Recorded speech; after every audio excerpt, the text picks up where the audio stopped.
Time division has three different aspects, or your time next day can be divided into three different parts.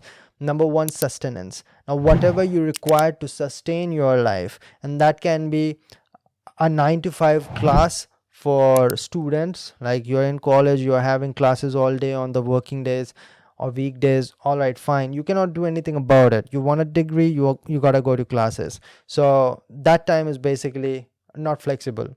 That time is not even yours, so you won't be deciding much how you're going to be investing that time. That time is just like, okay, that's fixed, rigid, I cannot do anything about it. So now, from the time that you're trying to make a plan, let us say, also I forgot to mention this, if you're going to plan about how tomorrow is going to look like, better do it today. Obviously, a lot of people think that I'm going to wake up and start planning. That's not going to work out that well as it will. You go to sleep, and before that you plan, after that you go to sleep. So you're thinking about how my tomorrow is going to look like 11 p.m. at night. So you're thinking about from 11 p.m. at that time to 11 p.m. next night, when you're going to make a plan or a timetable for the coming day after that. So you're having 24 hours in your hand. The first thing that you're going to do after that is to go to sleep, right? So let us say 8 hours of your life is gone. So out of 24, 8 is gone. Now after that, if you're having 8 hours of class the next day in your college or your school, or 8 hours of work at your office, then that 8 hour is gone as well. So what is remaining? Do the math. It's 8 hours remaining as well. This is what we call one third of your life philosophy. If you do not know, I'm not going to focus much on that right now. But that 8 hours, now you know I'm having 8 hours. But then again, you're a human being, so hopefully you eat, you take a bath, and do other shit. So those are going to take like 2 more hours. Or maybe you travel, that's going to take like 1 more hour. I'm just taking examples. So total, that 3 more hours gone. So I get 5 hours. Now these 5 hours needs to be applied towards something.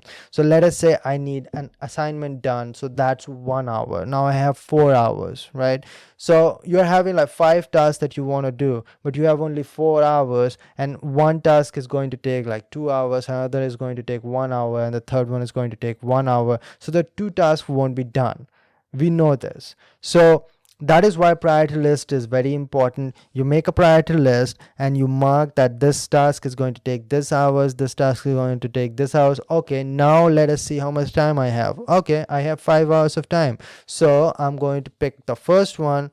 All right, gone 1 hour. Next one, all right, gone 2 hours. Next one, all right, got 1 hours. And the next two tasks, I cannot do anything. I'm going to have to do it the next day. The highest priority task gets done first.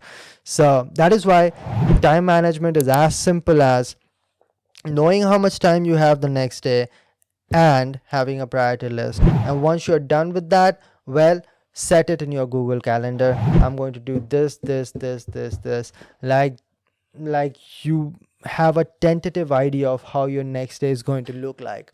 Now, it is a very important concept you have to understand. Most of the time, people procrastinate because they do not know what they have to do, or they have no plan, no structure. So, when they do not know what they have to do, they just forget about things. So, right now, you know that you have five tasks to be done. Tomorrow, somewhere in the middle of the day, you might not know, or you might have forgotten about two tasks. You might have forgotten about how important this was. You don't remember the priority list, and that is when you think that, oh, I got a lot of time, so let's scroll through Instagram. So what you need to do is have a proper structure noted down in pen and paper, or your laptop or tablet or whatever. So the moment you find yourself like scrolling, wasting time, pick out your timetable and take a look at it. What are the tasks that needs to be done? And some people do this who physically note things down. Once they do a task, they strike it out, and that gives them like a physical satisfaction. If you want to do that, go ahead, do it. Although Google Calendar also gives you an option to just mark a task done, so you can do that as well. So that's how you keep yourself in check. And don't complain about procrastination if you don't have a to-do list, if you do not know how many hours you have uh, that can be utilized towards work today, and you do not know the priority list and the number of hours to that particular topic or each and every task. So people waste time because they do not know what they need to do next. Now, that sustenance part you cannot do anything about, but the next two is something that can be allocated according to your convenience, according to your flexibility, and that is number one, growth, and number two, reset or recovery. Now, like I said, for in this example, you have 5 hours of your life, and these 5 hours can be allocated towards the highest priority activities. But it is also very important for you to grow in life, and for that, you will have to keep on working on certain skill side by side. I'm just taking an example. You want to over time develop skills in graphic designing so that you can do it professionally, get paid to do that. It's just an example. Now, that's not going to happen even 5 years later if you do not invest a single ounce of your time towards learning the skill of graphic designing.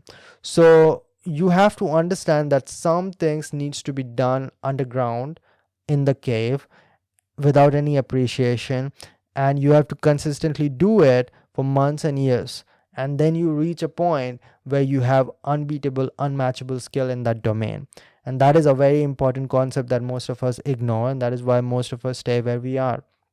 So in this 5 hours, in this example, you have to think about what percentage goes in growth. If 5 hours is too less and you're overburdened with work, that's fine. But then on weekend, you're having like 12 hours. So you have to allocate some time in growth and development. Then the health, workout, and these things which are important for your physical well-being should be having high priority.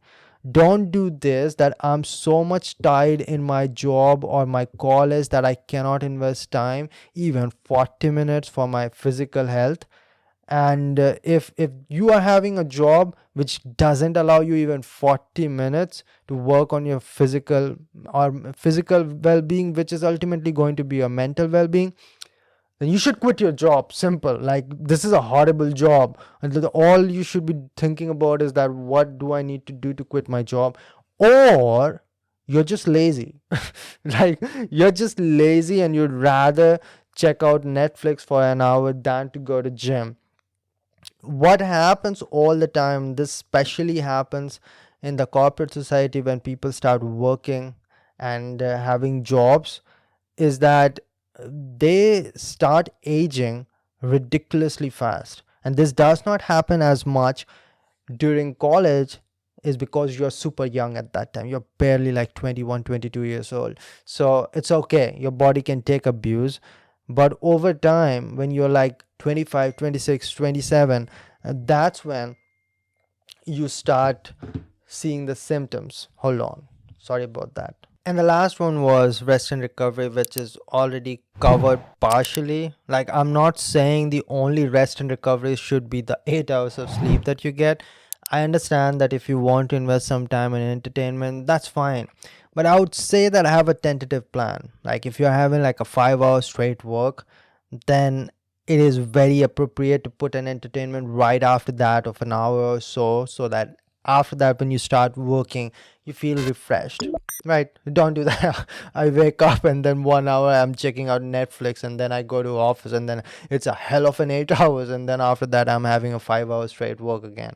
So it makes sense. Obviously, I believe that you are that smart already, so I should not be even discussing that. So that's about time division.